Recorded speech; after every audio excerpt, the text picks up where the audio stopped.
How you doing there, folks? Welcome to Trasnatira in conjunction with Limavady Area Ancestry.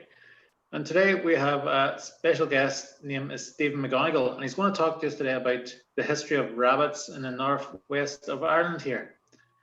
So I'll just hand you over to Steven and take it away, Steven. Hello, Stephen. Thanks again for inviting me along to listen to some of my rabbit nonsense for a while. I'm going to give you a wee bit of history, well, hopefully anyway, about rabbits. That's about as far as my history goes, unfortunately, as rabbit history. I'll tell you about myself, probably. To begin with, I have probably been involved with rabbits for all my life, as you will well know.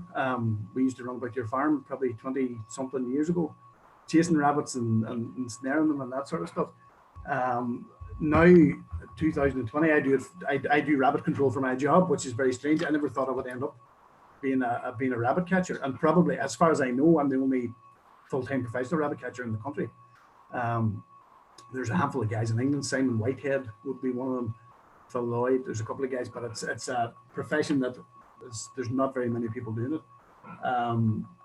In between that, I always kept ferrets and whippets and lurchers and that sort of thing, and I always had an interest in country sports, but and rabbiting and ferreting was always something that I'd done. But about 2000 and something, I can't even remember, 13, I think it was 2012, 13, a job came up, sort of a job as a rabbit controller, and it was supposed to last for a year.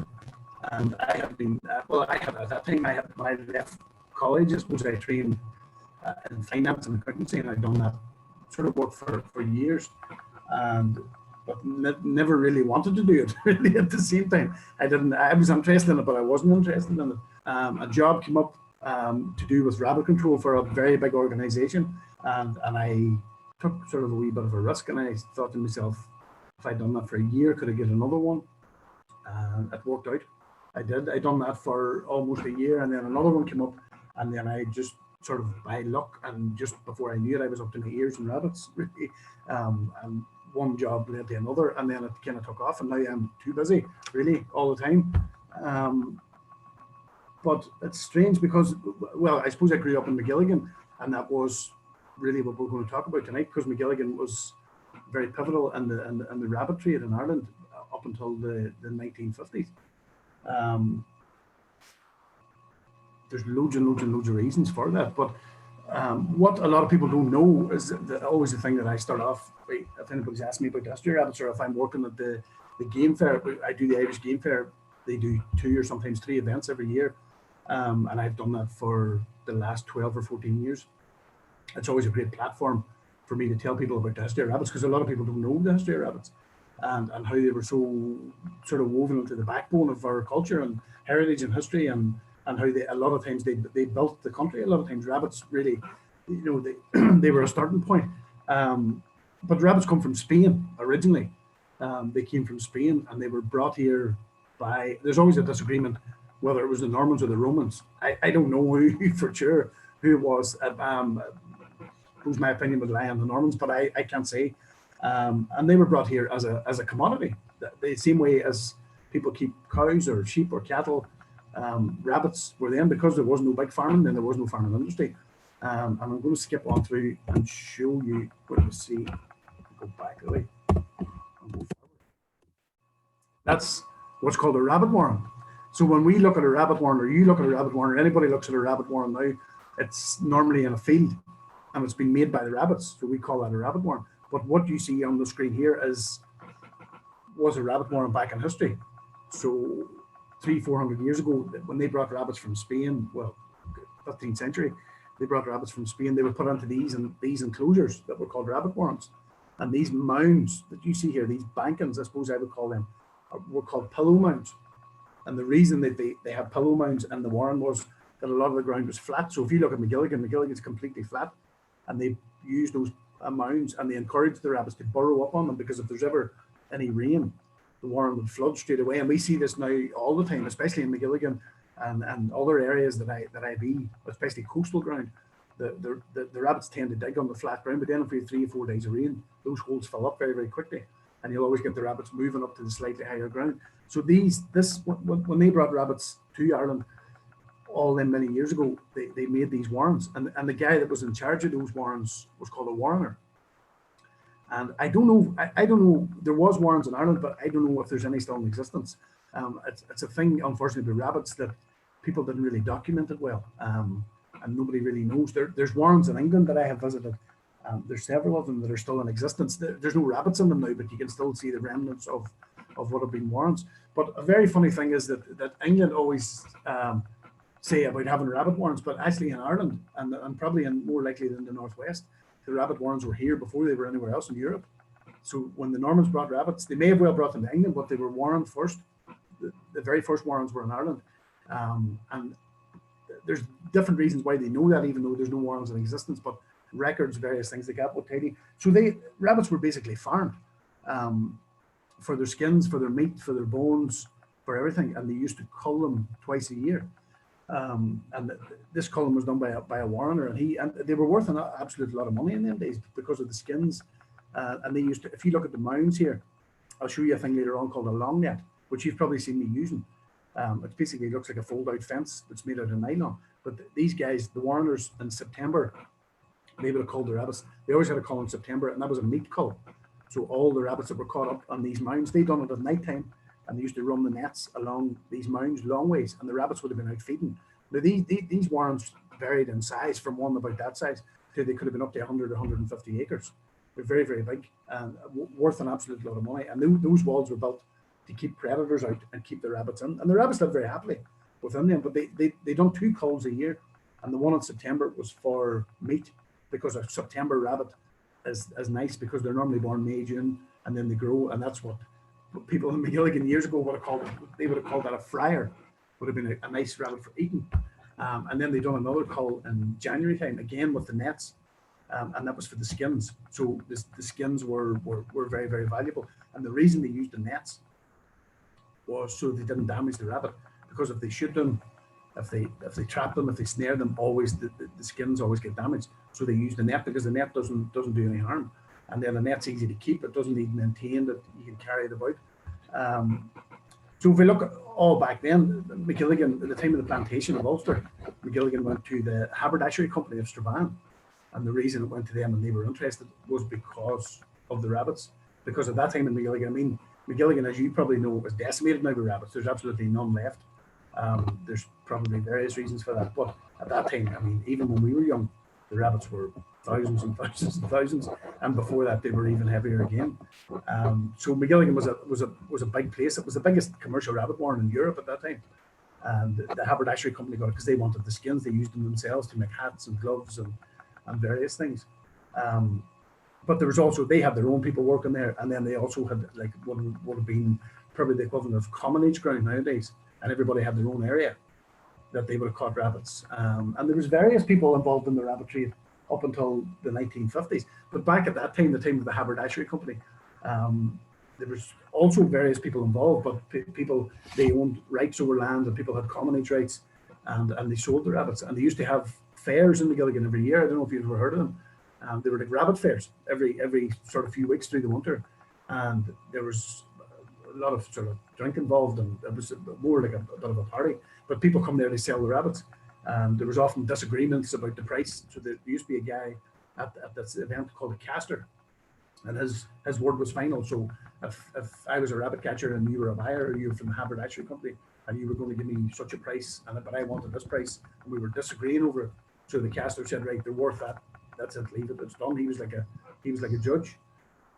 So there's various reasons probably why. I don't know why McGilligan ended up to be the rabbit place that it did. The sandy ground's probably one of them. And maybe the geography of where it lay. Probably sometime back in history, somebody thought it would be good for a rabbit warren, and they went there, and the rabbits remained. And it was the same in England when the rabbit warrens crumbled away. The rabbits escaped out into the countryside and got a stronghold, and until recently had a massive population. There was various people involved in the rabbit trade in McGilligan for years. There's names that pop up now and again, McCracken being one of them. There was another guy, Tommy Summers, who seems to be very prevalent. Any history stuff that I find, this name Summers keeps coming back up again. And there was loads of boys. I'm just trying to think of the names when it's on trying to think of it. You can't. Francis Cunham was another guy whose name comes up now and again, but these would have been more recent. These would have been more recent people. But all the rabbits. Go ahead. Just on the back lad there. Lexi's farm on Tercreven Road, that was bought with rabbits. Is that right? Yeah. They lined up the rabbits in there down the Point Road in a big shed, all lined up, and that's what bought the house as farm. Yeah, I would have no doubt, because it was a big thing at the time. All the rabbits from McGilligan left on trains on the train, probably Ballerina Station. I would have no doubt. At that time, at one time they were packed into hampers, which was a thing that died away in around the 1950s. They were sent down in bags.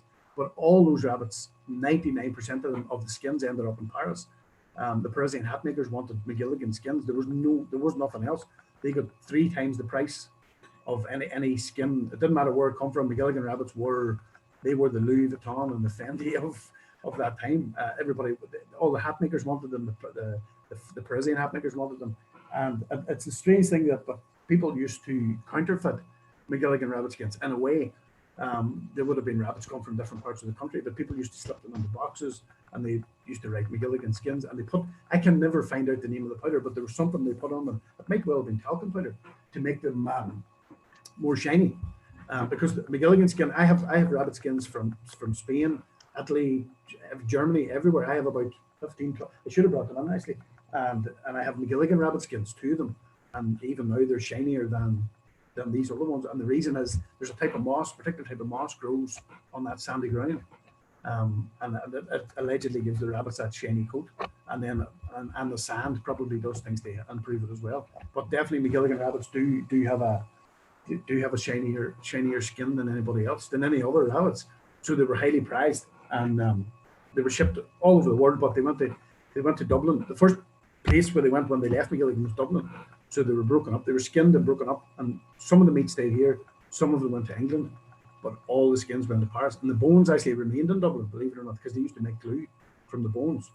Not that long ago, they would have made glue from horse bones, but at that time they were making glue from rabbit bones, because there were so many. There was probably hundreds and thousands of rabbits coming from all Cork and Kerry and wherever, all over the country, but they all ended up at this place in Dublin, and they were all broken down, and the skins then eventually went to Paris. But if we look at the country as a whole, you start to see how important the rabbit was, because all the townland names, and like I wouldn't know any Irish at all, but a lot of the names that you look, when translate them, it's something to do with a rabbit. So even you look like, even the ones you see here are like Knocknagunny in Belfast, translates as the Howl of the Rabbit. So that at one time was a rabbit warren. Warren Point is another one. And then when you go into the Irish names, like I was even looking at some recently, and they were all coming up as Rabbit Area and Rabbit Hill, and all these various. And then when we look at the Spanish, the Spanish name, a rabbit, because they come from Spain originally, they were called in Spain, they're called conejos, or the way they say it is conejo. And then if you look at it in Irish, it's cunny. I think it's cunny. You say it. Somebody might correct me. I'm not sure. That's the way I read it.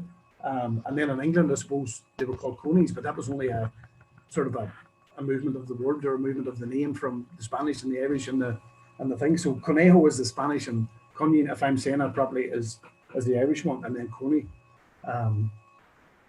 But if you look at all those, so you can see how important they were through all that time. You can see that now. What I have on the screen there is a gin trap. That's called a gin trap. Now in McGilligan at that time, probably up until the 1950s, people would have been using gin traps. Probably the middle one would have been about the size. There has been 2 occasions, believe it or not, in McGilligan that I dug these up. When I've been out ferreting, I got one not far from McGilligan prison, and I got another one near the bottom of Benevena, both in rabbit warren. So, and they were probably in bits. They had been there for years and years. But these traps are called a gin trap, but they're outlawed now, thankfully, because they're quite a cruel trap. They used to be buried along rabbit runs, which would be completely illegal now, as well as the trap, or in the mouth of the hole, and they always usually caught the rabbit by the legs. So they weren't a nice trap, but that's the way things were different then. So a lot of these boys used, there's some references in some of the bits that I've dug up to Tommy Summers, and people like that would have used like 36. Some would say about having 36 dozen gin traps. So that was an awful lot of weight to carry. It's 36. You weighed some of them We had some of them hanging up in the sheds. You know, I thought they were for foxes more than rabbits. No, they were a rabbit trap at the time. They were a big rabbit trap, especially in McGilligan because of the sandy ground, because they were very, very quick to put in. I mean, you didn't need a spade. You could just rub the ground with your hand, set it in, cover it with a wee bit of sand. But you're right, a lot of times people have them hanging in their shed, especially, you wouldn't have to go too far in McGilligan or anywhere really, you know, about to see one of them, a rusty one of them hanging in the shed somewhere. They were a big thing. The reason, some people used them and some people didn't. I have a sort of I suppose a relative of sorts, John McIntyre, who's dead, and he was 99, but he was a rabbit man. He was a professional rabbit catcher for a portion of his life, full time. He didn't mess about that. He done it all the time. But they used long nets. So and that's one there that came up quite handy. So the long net has been about as long as the rabbit has been about. That's what the Warreners used all them many, many years ago. And if we look at another, I'm going to bring up another, let's see, back. We look at this, it's called the Queen Mary Psalter.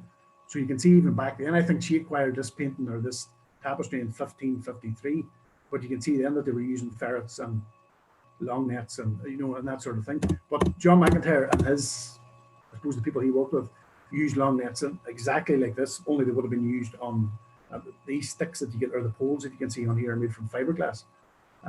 Back then they would have used hazel, and they always used hazel as a very hard wood when it's dried, so they always cut hazel sticks in around September, October, and they would have cut maybe 3-4 dozen at a time and then let them season for a full year.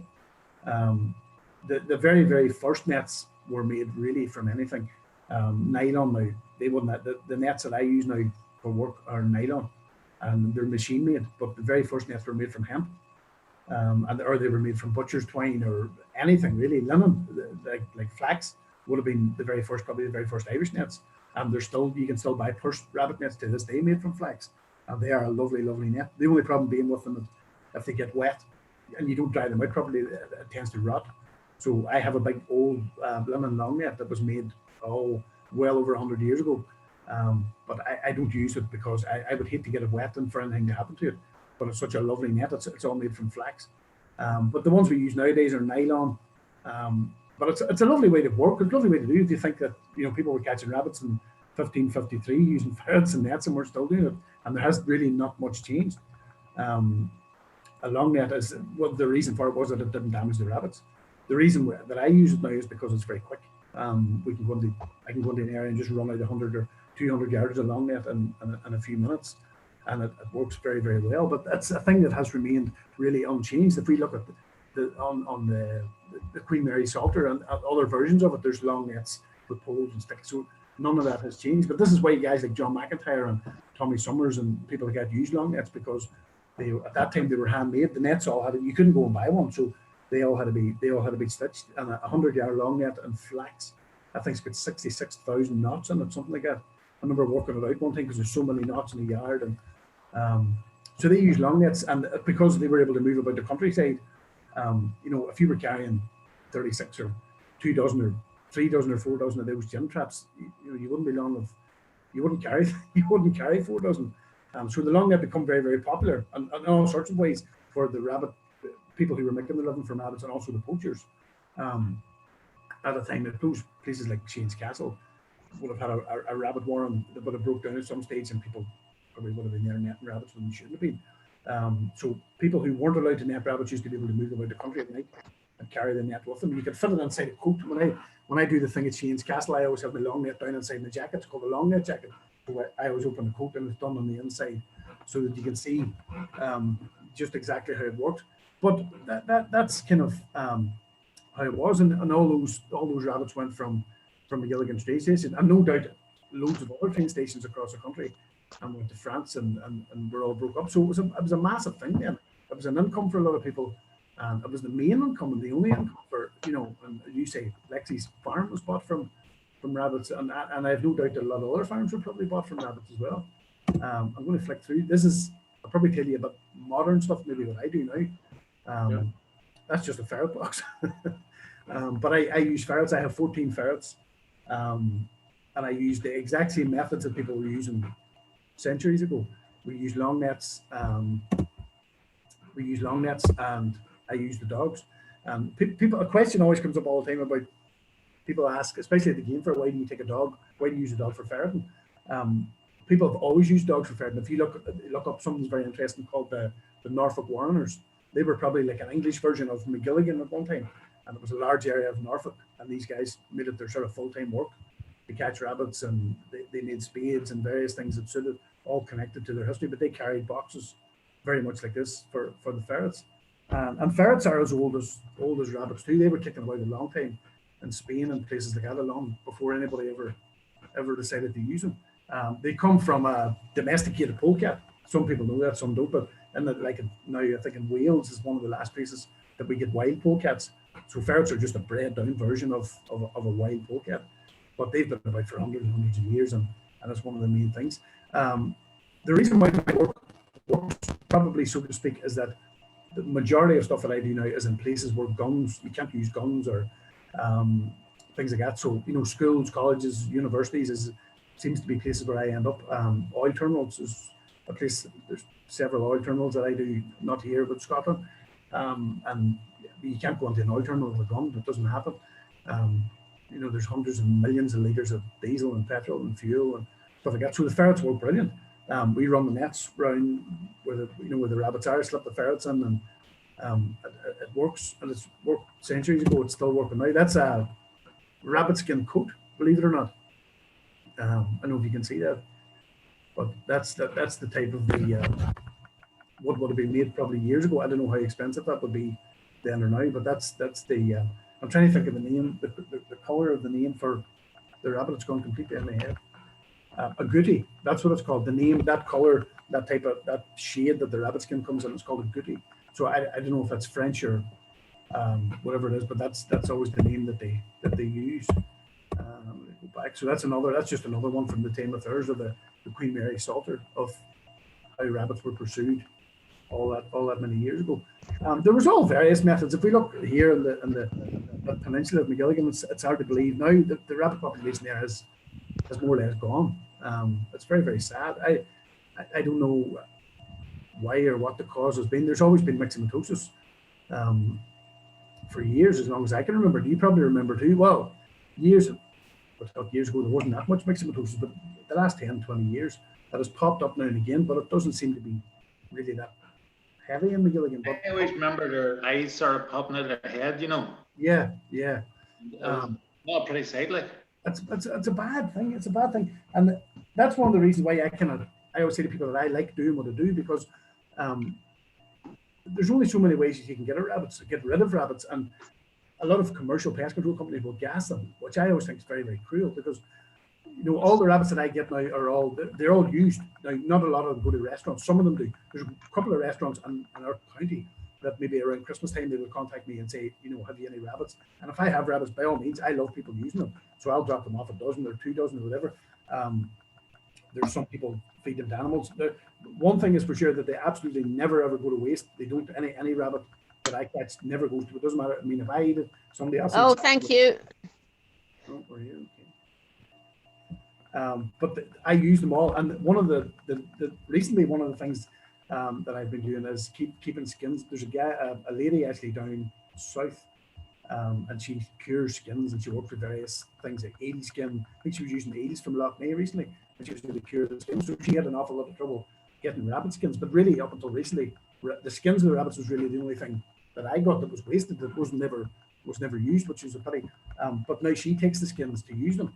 So it's nice that they don't be wasted, and she can make whatever things out of them. But yeah, myxomatosis was a problem. Not so much in McGilligan, but then we have all these man-made diseases the last few years that have popped up. So when myxomatosis, I feel, or I believe, that the rabbits in McGilligan become immune to myxomatosis. There's certain types of soil that it works better in than others, and I think the sandy ground didn't hold it.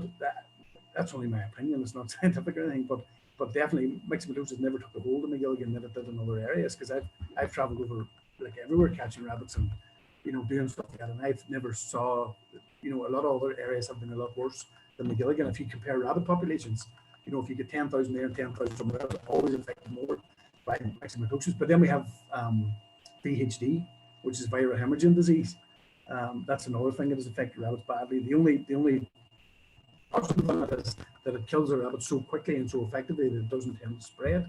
Armagh, I know, was a place that got really badly affected by VHD some probably 10, 15 years ago. And then recently we had another strain of that disease called RVHD2, which is about the same another strain of viral hemorrhage disease, but it seems to have taken a knock-on effect. So there's all sorts of things have for years and years and years always been against rabbits. And I always say, when I'm talking to people, especially at the game fair, that there's probably no other animal in the world has ever been hunted like a rabbit, because he's never been. There's not every single hand since he has came here has been turned against him, because they've been netted, shot, trapped, snared.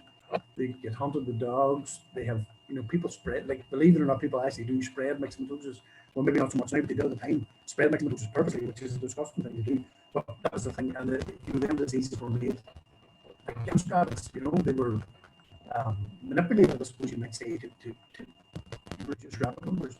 PhD. So the rabbit has had every single hand turned against him ever since he arrived here. But they still come back. They always bounce back, and that's one thing. It doesn't matter, seem to matter, and I suppose it's good in a way. But there's never been so many things made for rabbits. If you look at like even rabbit traps on their own. There's like Irish versions of rabbit traps, there's English versions, there's Swedish versions, German. There's probably no other animal that has as many individual things made against them. Like if you're going to catch a fox, you'll get a fox trap, a fox snare, or you can shoot them. That's it. Whereas rabbits, there's probably hundreds of patents and things of all these. There's loads. I have probably about 18 or a dozen different rabbit traps hanging over here, antique ones. So there's never been an animal that has ever been pursued like a rabbit, really. And even after all that pursuing, they still always bounce back, and hopefully they'll bounce back in McGilligan. I hope they do, but the last while hasn't looked particularly good, and it would be a pity to see them going. Has there been a big decline in McGilligan? Say again, sorry, Stephen. Has there been a big decline? There really has. There really has since 2000, probably since about 2016. I saw it really started to really go downhill, and now like there's one particular area in McGilligan that was a stronghold for rabbits for as long as I remember, and now that it's empty. It's like it was very, very sad to see. I have no idea what caused it. I have no idea. It seemed to be one minute they were there, the next minute they were gone. Very, very strange. I certainly don't think it was myxomatosis. But whether they come back or not, I don't know. There was times the population went up and down. You used to see it dipping in certain areas, in certain parts of McGilligan. The rabbits went the way up, and other places they went down and up and up, but now they just seem to have just gone. But even probably 2 years ago, I noticed it really bad. That particular area in McGilligan, even the rabbit warrens, the burrows were growing over. And if you go back there now, you wouldn't even think the rabbits existed. Very, very strange. There's all sorts of theories and reasons why they're going, what they're doing. I don't know. But then they still always pop up. There's some areas, like I was in an area not far from Korean recently, and it was unbelievable. there was hundreds and hundreds. I put a light over it at night time. It was a farm that I was at. I've never seen anything like it for a long time. But hopefully they'll always be here. And tell me this here. Do you ever see any unusual events with rabbits? I might come home a couple of times a year from Limavady and coming down our lane and looking to the right-hand side of our lane, and it would be the moon, a full moon, and you could see hundreds and hundreds of rabbits. Just like they looked as if they were looking up. You ever see that before? I have seen. I've never really seen them. No, I haven't. I can't honestly say I've seen them looking at the moon. I have seen them at times sitting out on a full moon, just sitting, not eating, not doing anything. I have seen that a couple of times where I don't know if it's a thing or something that they do, but I know an area not far from where I am now. A couple of times I saw them there on a full moon, just sitting, not grazing or not, because 9 times out of 10 you see them, they're eating, they just eat constantly. But there has been times, as you say, on a full moon that I've saw them just sitting out. But you see all sorts of stuff, especially rabbit holes. There's always a lot of myths and lures and things that get involved in rabbits, especially with older people. I would find, especially coming onto this time of year now, if I'd be ferreting, you tend to put rats, excuse me, you would tend to get, occasionally, not often, but you would get a rat down a rabbit hole sometimes. Sometimes you put the ferrets on it and you would see a rat scooting out. I know, particularly my granny used to say years ago that rats and rabbits bred. Older people always used to have this belief that rats bred with rabbits. It's a wives' tale. There's all sorts of things like that. But the myxomatosis was a thing, really, when I speak about my granny, it was something that really that put older people off rabbits completely. Because when myxomatosis took hold around 1948, 1949, it totally wiped out the rabbit population in this country. Like it's estimated that it went from over 10 million down to less than 1 million within a year. You know, which is it's unbelievable that it done so much damage. But that was the thing, and loads of older people will always tell you that they used to eat rabbits and all that sort of stuff, you know, up until myxomatosis, because at that time there were so many rabbits. People were walking on the road and maybe going to church or whatever, and the rabbits, as you know, they were sitting along the side of the road with their eyes swole out, and you know, people saw all that, so it put people off eating rabbits, and that's really when they started the I suppose the decline and the interest in rabbits sort of began. Because up to that, you know, people, like there's a poem, I don't know if you've ever heard it before. I have it on my wall in here, but it pops up in all the books. It's called the McGonigal Grace. And I'm going to mess it up if I try and remember it, but I'm going to bring it up in this. I'm going to bring it up in this page. I do know it because I know if I try to say I'll get it wrong. But it's for rabbits young and rabbits old, for rabbits hot and rabbits cold, for rabbits tender and rabbits tough. We thank thee, Lord, we've had enough. And that was always the thing. That was called the McGonigal Grace. But I remember a guy, Charlie Crampsey, somebody might remember him. He was an uncle, a great uncle of mine. He always said that when they were young, if they heard a shot outside, they used to hide him below the table, not because they thought they were going to get shot, because they thought somebody was going to give them a rabbit to eat for their dinner, because they had been eating them that much. But it was a staple then. People just ate them constantly, and why not? Because I suppose it's white organic meat.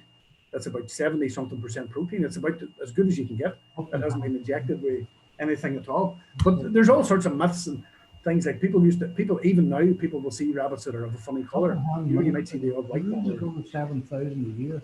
It's Spanish 5,000. It's the smell always put me off. Smell when you skinned it.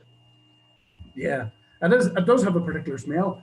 But funny, I don't eat as much now as I used to. Around Christmas time would be a time when if I get a few nice rabbits, I always cook them at Christmas, or I would make pies out of them, stuff like that. But say people did eat them in serious quantities, and it's always a pity that it's not as popular as it used to be. But one of the other things that people would say, I kind of got off the point, is that people will always tell you that you will see rabbits of a funny color, like a black rabbit or a white rabbit or something like that. People always say that's pet rabbits that have broke. It's not. It's only a genetic thing. I went to, and as far as I could go with stuff like that, and I spoke to loads of different people about it, and it is definitely not pet rabbits that will breed with. Pet rabbits won't breed with wild rabbits. I think it'll only work one way. So I think if you released a pet female rabbit, I think it has to be a female. I'm not sure, but some way around. But 9 times it's never. And if there ever was pet rabbits and wild rabbits, that gene of the wild rabbit would always have the color. So it's just what they call a throwback. You do get black rabbits occasionally. I haven't seen black rabbits for quite a while. The last one I caught was in Tory Island. I know if you know of Tory Island. That was another big rabbit place, but they took rabbits to be farmed years ago. And you do find them popping up now and again as black rabbits. Certainly I have more than others. But there's all sorts of myths and things like that. And then they used to say years ago that it was bad luck to catch a black rabbit. But where that stems from was when people used to net on places like estates and places that they shouldn't have been in. Because if you're netting at night, you can't really see what you're doing until it's done. So you go into a place at night and run out a long net, drive the rabbits in, and then when you run along and dispatch all the rabbits, then when you get home, you realize you caught a black rabbit. But these guys started to catch black rabbits, and inevitably, within a couple of days of doing it in the state, they would have called it. They were always caught.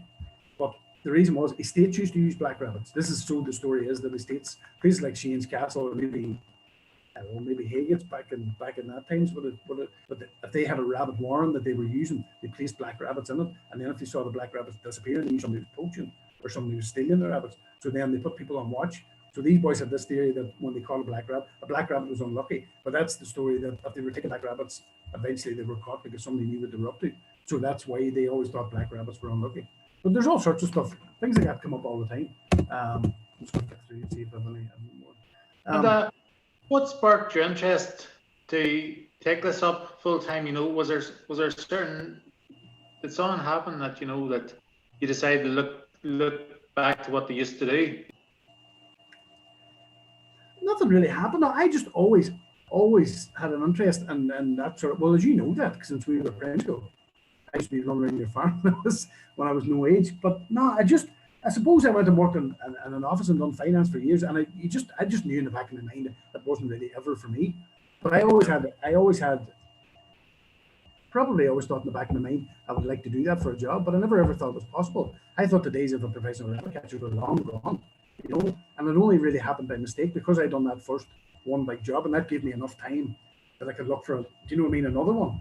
And when I was about halfway through that, the guy that had been looking after it went to a different place, and it was only by good luck that they had rabbits as well. So I went there, and then one thing just kind of led to another. And now, as I say, I'm probably busier than I've ever been. But no, there was never really one thing, but it was just a good move to make, and it worked out well. But it's nice, as you say, to do it the way people were doing it years ago. The way that And who taught you when you were wee? You what? Sorry. Who taught you when you were wee? Oh, who taught me? Yeah. Probably a bit of everybody, really. There was always probably characters, and you know, some of them are probably dead now. But I probably Desi Tosh would have been one of the boys. I don't. Do you remember Desi Tosh or Dev? No. You would know the Toshes lived down. I can't even remember the name of the road now. Is it the Dracreven Road? I think it probably would be across from where the Gilly pitch is in McGilligan. They lived down that road. Desi would have been probably when I was young. I don't know. He wouldn't be much older than me, but he used to have a wee shed at the back of his house, made out of tin out in the field, and it was all made out of tin, and it had a concrete floor, and up halfway up the walls there was shelves that used to go around about 18 inches wide, and there was all these wee mess boxes on the shelf, and there was ladders up onto these things, and I don't know really actually what sparked my interest. There was actually, years ago when I was probably at primary school, there was a guy, I actually didn't know what a ferret was, and I remember being on the car one day with my father, and we called it the shop or whatever it was, and he stopped to speak to this fella on the way up, and the fella had said to him that he'd got a few ferrets and he's going out ferreting next week or whatever, and I kind of thought, sort of, what's that? And I said to him, what's a ferret? And he said, oh, it's a wee thing like a stoat, and you put it on the rabbit hole and it chases the rabbit out. So of course I was straight away, I was listening, and nothing to do. I had to ask this guy, then could I go along with him? And about 2 weeks later, I went out ferreting along with him, and that was the start of the end, because you know, I was absolutely hooked. And he had 2 ferrets or 3 ferrets, and we used to just roam about every Saturday in the winter for a long time, ferreting here. Now, we didn't catch no big quantities of rabbits, but I just liked everything about it. I thought it was good, and I always just kept on doing it until it turned into a job. But what I do like about it is that, like, there is commercial rabbit companies that gas rabbits, you know, as I said to you, and it's disgusting. I just totally do not agree with it at all. Because what they do, they block the holes. Well, years ago in McGilligan, they gassed rabbits on a big extent, and my grandfather gassed them as well. But what they do is block the holes, and then they used stuff at that time called Cymag. Cymag's illegal now; you can't even get it. But it was deadly stuff. Like if you even caught Cymag in one, it would be sick. But if you breathe it, it would kill you. Like, there was no doubt, but it would kill you stone dead. But they used to gas rabbits with Cymag, and they put it on a big long-handled spoon, and blocked all the holes, and then put one down and tapped the spoon, and as soon as that powder touched the moisture, it turned into gas and it killed all the rabbits. It's an awful way to go, but it's not even it's an awful way to go, it's an awful waste of meat, you know, and it's not a nice thing to do. So there is commercial. Nowadays you don't get Cymag, you get other stuff called aluminium phosphate, and it works more or less the same way. It wouldn't probably be as effective as Cymag.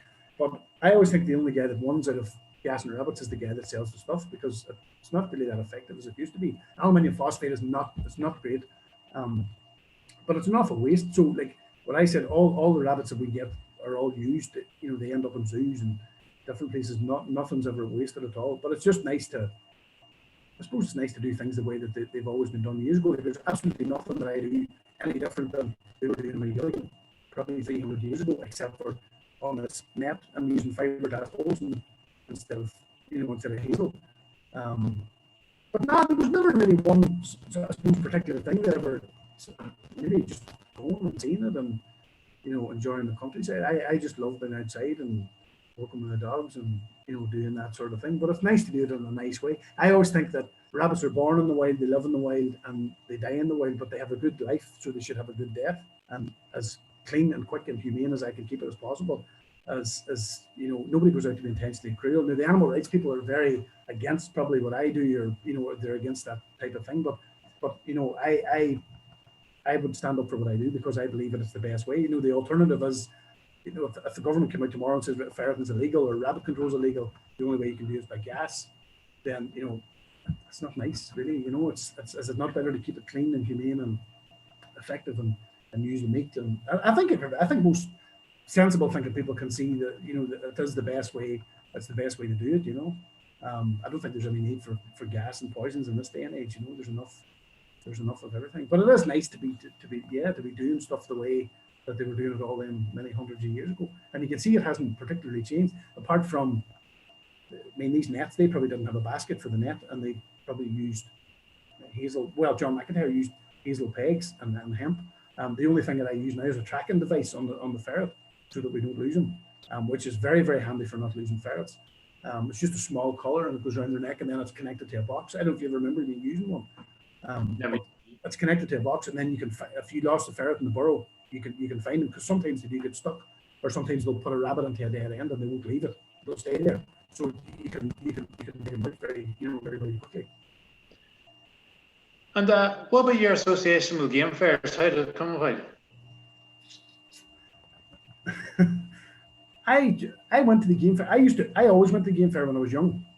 It was like a big thing for us. You know, I always used to say, you know, like the farmers had the Balmoral show. You used to get a day off school for the Balmoral show. Well, the shooting boys used to have the game fair, but we always went. My father always took us because he shot for all his life, and you know, done stuff and kept spaniels and things like that. So we always went to the game fair, and I just loved it. But in between, probably being young and moving out of home and getting a wee bit older, I hadn't been to the game fair for years.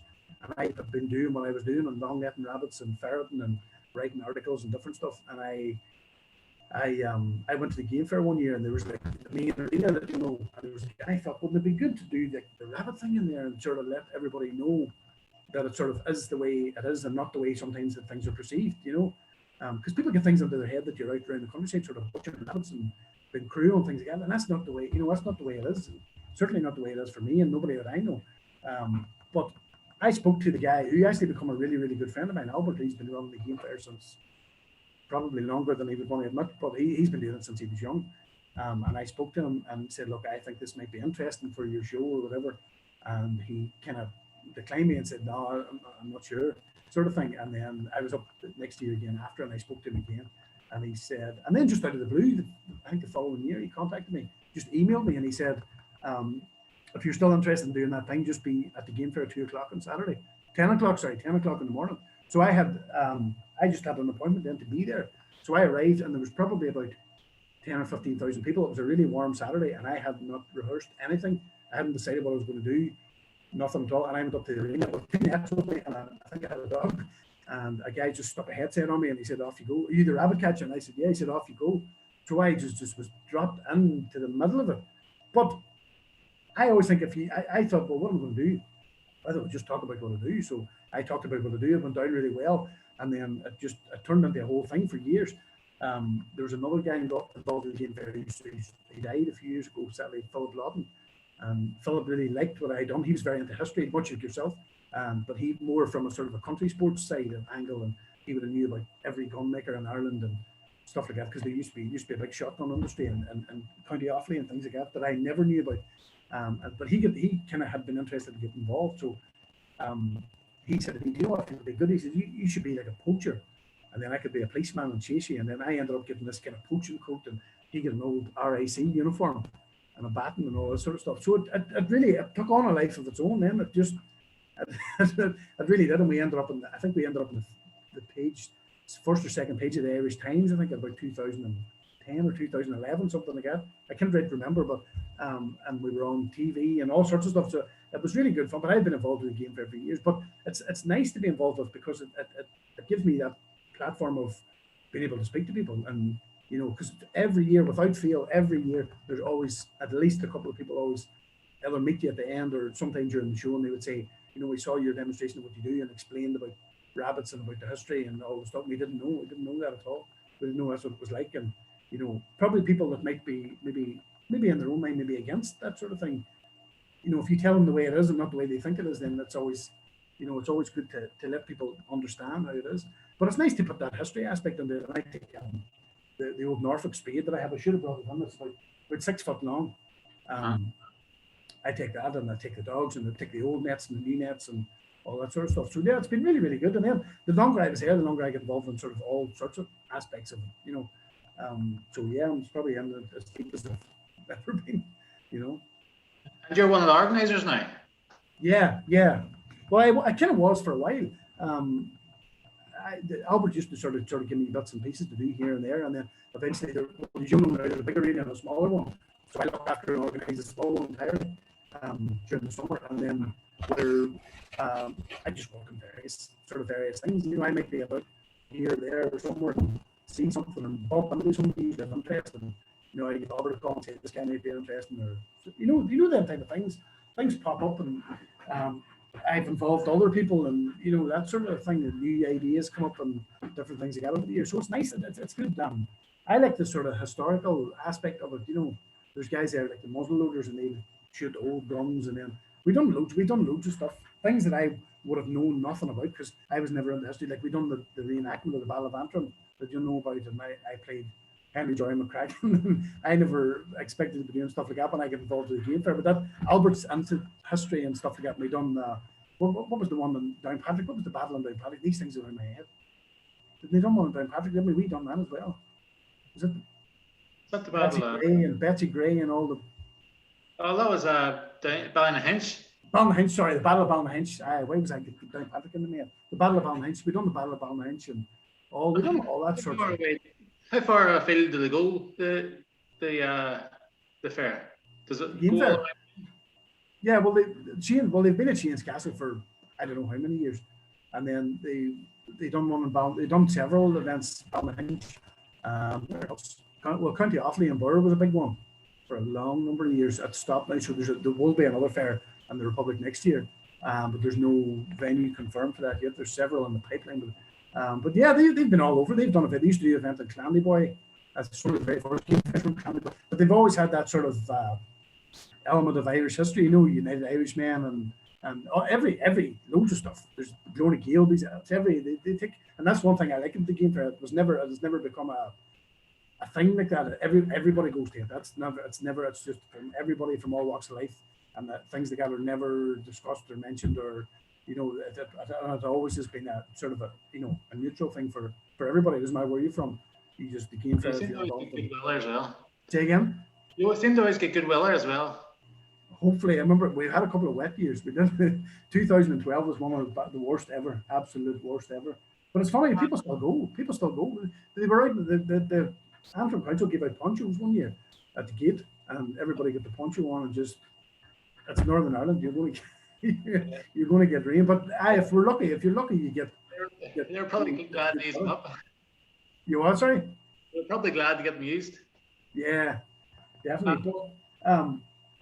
No, the rabbit history isn't limited. I mean, it's not limited to McGilligan. It's limited. There's a couple of books that you can get. This is one I can show you up here, probably in this camera. It's called The Rabbit Industry in Ireland. It's by a boy, Michael J. Conroy. And it's an absolute home. It's not quite thick. It's about 2 inches thick. He's done a serious lot of work. There's a lot of mentions of McGilligan in it. It covers the whole country, the absolute whole country. It's a good book. The only thing I would say, the problem with rabbit stuff is nothing is ever documented. It was never ever documented. Very, very. I think Lexi's mentioned here. I think he has some documents. I think there's some mention of it on here, but somebody has some receipts of stuff going to Liverpool. The problem is that a lot of stuff was never documented, and a lot of the stuff that you hear is hearsay. You know what I mean? And people always say, "Oh, my grandfather," or this or that, whatever. But you just don't know. That's the problem. Unless you know, you don't know, because people always, the way people's memories fade, and they always remember somebody going back and shooting 2 rabbits, and all of a sudden that turns into that person being a rabbit catcher for 20 years. But there's no doubt there was somebody like Tommy Summers is a name that always comes up. So he was always and there's loads of names in this book, but that covers like every county, and it was Mayo and everywhere as far as you get down in Cork. There's so much. We've got a wee question here. Anything with hares? Would you hunt hares or? No, never. I mean, believe it or not, McGilligan used to be a place for hares years ago. McGilligan used to be a place for hares. No, there's never. Hares are not really a thing now. Hares are not really hunted because they just aren't. I think. Say again. Say again. I have a feeling they're protected now. I'm not too sure. I think they're. They are, and they aren't. The laws is very funny. I don't know, so I'm not going to say. I know the law in the north and the south stuff, so um, they are protected to an extent, and probably rightly so, because there's just not the numbers of hares now that there was. Years ago, I remember years ago in McGilligan and anywhere there used to be loads and loads of hares, and hair numbers are probably fragile would be the best thing to say. But no, they were never really a thing I hunted. I've had run-ins with them loads of times. I've caught hares in long nets at night by accident a couple of times, and I've always let them go. I never had ever any interest because they don't tend to cause that much hassle unless you have them in big numbers. There's nothing nicer than a hare, running around your house. We used to have a hare behind our house for well, not that many years, but I love nothing more than to see them. But now hares aren't really hunted now. They're not. They're I suppose probably the numbers are few down. People are not really interested. People would out shooting now if they met a hare, they would sort of tip their hat rather than. The hares aren't really shot. They're not. There's not really. They're just not. The numbers aren't there, and there's loads of things that have sort of caused the decline in hares. Hunting really was never one of them. There's loads of other things. I mean, sort of sprays and chemicals and things like that have caused declines. And then because there's, I suppose, rabbits have an advantage because they're under the ground. They have their young under the ground. Hares don't. Hares are they have their young are born open on the grass. So I mean, it's difficult for them, especially now. It's open to every predator. The last time I saw a young hare was in Eglinton, what I call it Eglinton Airport. What is it, Derry City Airport? I was driving down past one day about 7 or 8 years ago. Airports are a massive draw for hares. I don't know why. You can look up a photograph of Aldergrove Airport. I don't know. Some people say they're addicted to the fumes of the planes, or they like the vibration of the planes. They've got airplanes that get kind of that sort of sound all the time. That airports, I should say, in particular, have a funny sound. People say that hares like that. But the last hares I saw were in Eglinton Airport, and it was a hare sitting out on the grass. And whenever I get in, and I used the binoculars, and I was able to see there was young hares in a circle. They leave them out in a circle, and they only feed them at night. So they're open to everything. They're open to foxes and cats and rooks and jackdaws and all, crows and stuff like that will kill them. So they're very fragile. So no, they're not hunted now. Yeah. Certainly not with me. I have no dealings ever with hares. There's another wee question here. What's your preference, Fitcher white or coloured ferrets, Jill Hobbs? The $1 million question. I keep both ferrets. I keep both colours, and I keep both Jills and Hobbs. It's probably, what do you say, horses for courses. If I'm using the area in this, you see the area in this photograph here.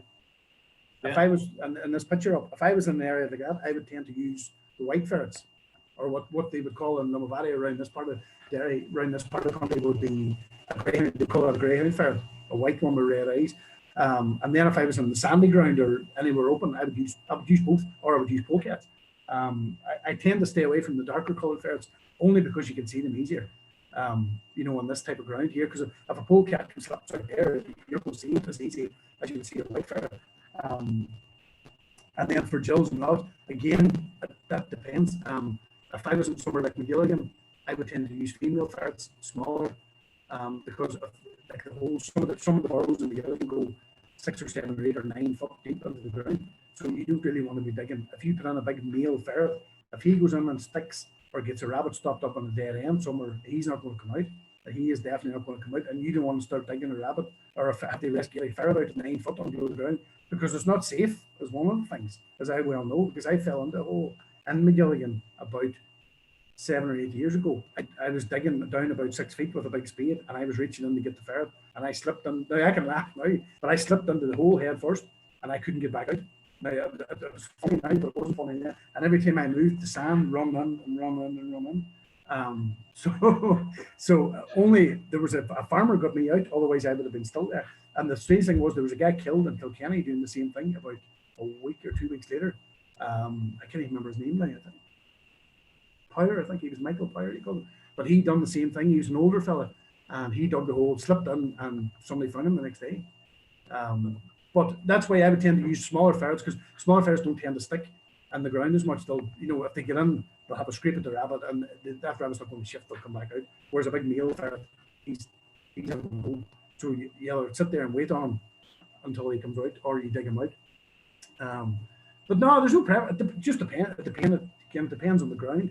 Then if I was working along small ditches, I would tend to use hobs, because these male ferrets tend to take their time more, and they're slow and steady, and they'll search the whole place out, rather than a wee female will just walk through. But no real preference. It depends where you're ferreting, or if you're with people that are maybe shooting with shotguns, you'd want to use a white ferret, because all too often the polecat's mistaken for a rabbit if he comes out quick. It depends on your own personal preference. I don't really.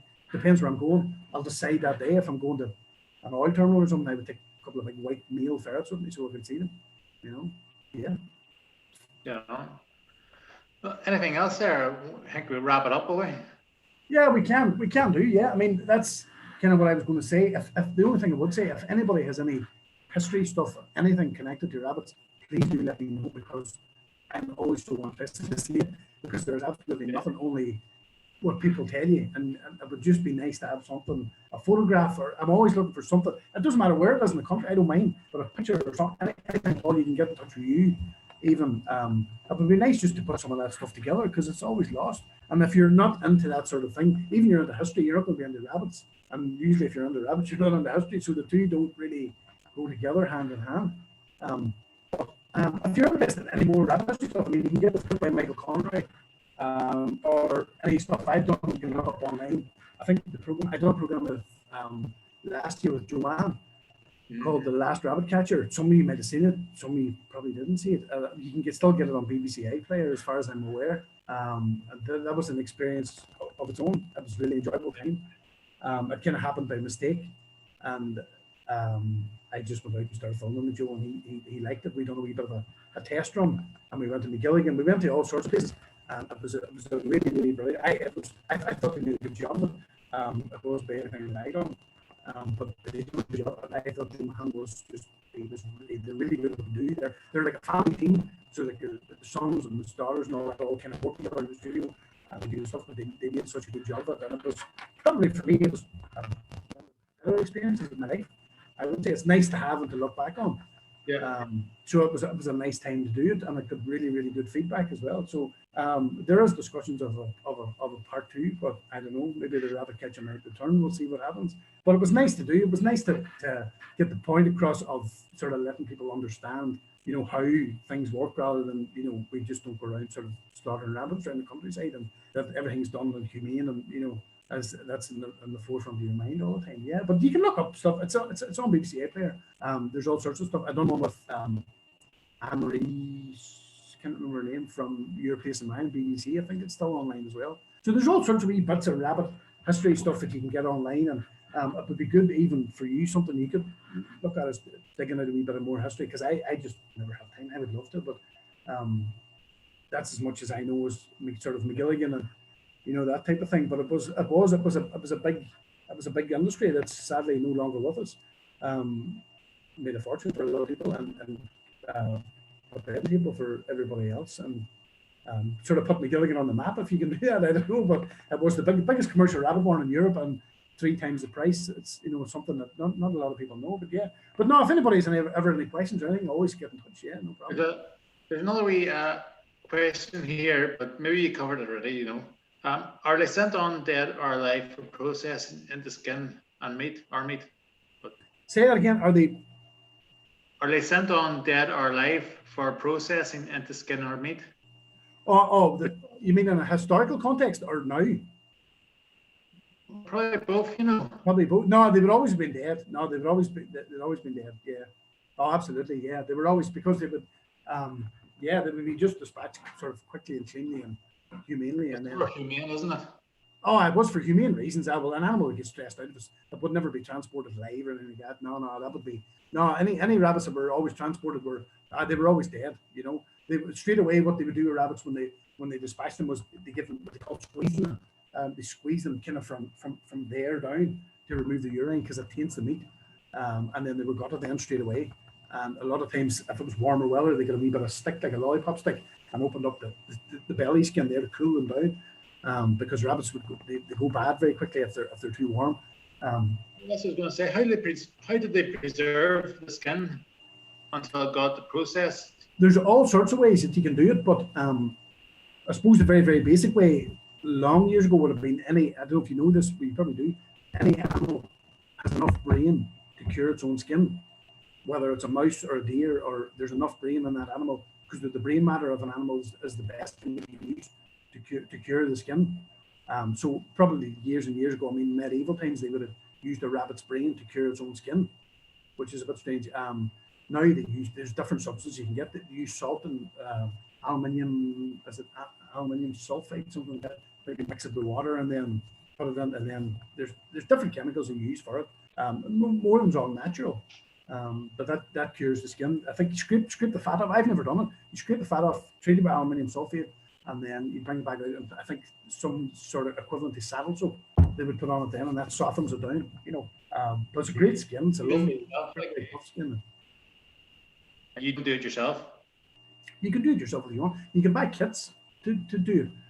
The ones that I get now for the lady who works with the skins, I just simply freeze them. I put them between the sheets of greaseproof paper and freeze them, and then she does all the whatever she does with them.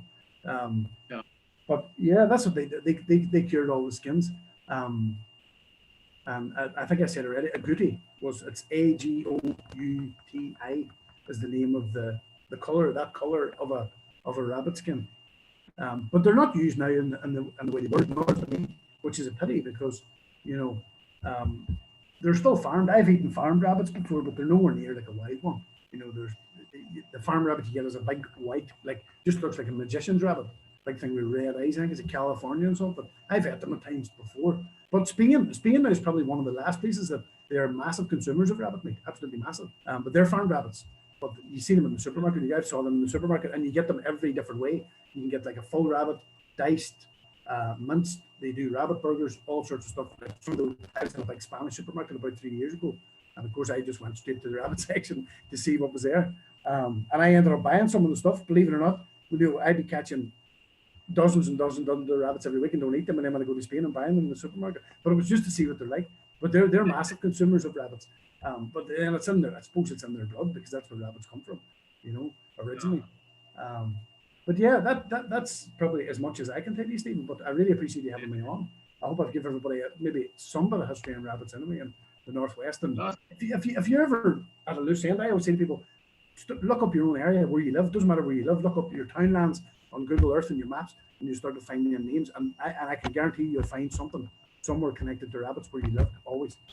Like I was on the radio with Frank Mitchell, and I knew he lived in Knocknagunny. So, but Frank's a vegetarian, but I may understand vegetarian. He's entitled to his opinion. So we always have a good discussion, But he knows, I mean, I explain to him what I do, and he has his reasons for not eating meat, which I totally agree with. But I knew he lived in Knocknagunny in Belfast, so I said to him, "Do you know what Knocknagunny was at one time?" He didn't know, and I says it translates as Hill of the Rabbit, because it was a rabbit barn at one time. But that's what I always say to everybody: always go onto your townland and your name, or even lanes along where you live have names and stuff like that, or access roads, or there's always some connection to rabbits, because the whole country was built on rabbits. Like you know what I mean? All the amount of thousands that were exported from here is unbelievable, and even now that people don't even know, from an animal that come from Spain. You don't know, or have you heard of any Irish myths surrounding a rabbit? There is a few. There is a few. There's loads of. They're really more connected to hares than they are rabbits. People used to believe that hares turn into witches, or if witches died, they turn into hares and things like that. It's all sorts of. No, I've actually never. I don't know any. I actually have to look up and see. Actually, I know there's. I can't think off the top of my head. I know there's a few, but they're all into. You do see sort of, them stone carvings and things like that. There's always rabbits. But then there's always disagreement: is it a rabbit or is it a hare? You see, this is the thing, because there would be more myths and folklore and stuff to do with hares than there would be to do with rabbits. But then when you see these drawings, people are always up to the disagreement: is it a rabbit or is it a hare? But yeah, they're definitely woven. They're definitely woven into the countryside, or into the entire country. Even town or city, it doesn't matter. There's always some connection to rabbits somewhere. And there's never many. You never have to go too far, especially in this country, that somebody knows somebody that shot them or caught them or done stuff like that. But it's interesting. It's interesting how much really, you know, the country was built on them, but nobody ever really knows, you know. But hopefully we will see the numbers coming back, because it would be a worse place without them. They're a big part of the food chain. It's everywhere, you know, because always where you see rabbits, especially in Gilligan, them big areas where I used to see there would be, when there was loads of rabbits, there'd be a lot of foxes and barn owls and buzzards and, you know, sparrowhawks and all that sort of thing. So they're way at the bottom of the food chain, but they help everything else right to the top. So when they go away, it's got a big knock-on effect. You see, you know, massive knock-on effect, because it takes a big lump out of the food chain. That where else is that filled? You know. Yeah. So the common thing, people always say to me, you know, do you eradicate them? I don't eradicate them, and I never go out to eradicate them. All I ever go out to do is keep the balance. That's always only ever to keep the balance in the countryside, because you don't ever want to get rid of them. They're not nicer than a couple of rabbits eating a bit of grass. It's just when you get to the couple of hundred and they're digging under the road, that's the worst bit. But yeah, interesting times. We'll see what happens. But thank you very much for having me on. I do appreciate it. Well, thank you very much, Stephen, for being here with us tonight, and appreciate it. Yeah. And sure, I'll see you at the next fair you go to, I'm sure. Game fair, hopefully in person. You get a free ticket, no? Well, I'll speak to the boss man and see what he says. Yeah, on right here. All the best. Thank you very much, Stephen. Thanks, guys. Take care. Bye-bye. Bye-bye. Bye-bye. That's it. Stop recording now. So we'll save that, you know, and I think it's stop recording.